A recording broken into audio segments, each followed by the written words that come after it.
আমি BNP formally join করলাম সদস্য হিসেবে। আমি বিএনপিতে যোগদান দিতে খুবই গর্বিত। এই দলটার ইতিহাসটা হলো গণতন্ত্রের ইতিহাস। দুইবার তারা গণতন্ত্রকে রক্ষা করেছে ফ্যাসিবাদী আওয়ামী লীগের থেকে।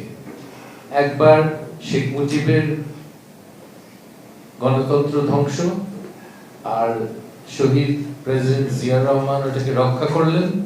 আর 2 নম্বর শেখ হাসিনার জেনারেল এরশাদের গণতন্ত্র ধ্বংস, এবং আমাদের বেগম খালেদা জিয়া, যিনি এখন অনেক অসুস্থ, সবাই দোয়া করবেন ওনার জন্য, উনি আবার এটা রক্ষা করলেন।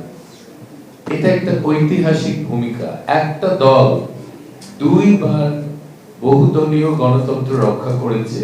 আমি ইতিহাসে এরকম কোনো উদাহরণ অন্য কোনো দেশে দেখি না। এইসব কারণে আমি বিএনপির প্রতি আকৃষ্ট, এবং শহীদ প্রেসিডেন্ট জিয়া রহমান আমার আদর্শ। উনি ওনার সাহস, ওনার ব্যক্তিগত, ওনার চরিত্র, ওনার সততা, এগুলো এখন মানে সবাই এখনো গল্প করে এটা নিয়ে। এত বছর পর মানে মানুষটি কি কোয়ালিটি ছিল যে এত বছর পর গ্রামের লোক ওনার কথা বলে যে এরকম মানুষ আর বাংলাদেশে জন্মাবে না, হয়তো জন্মাবে না আরো 1000 বছর, আমি জানি না।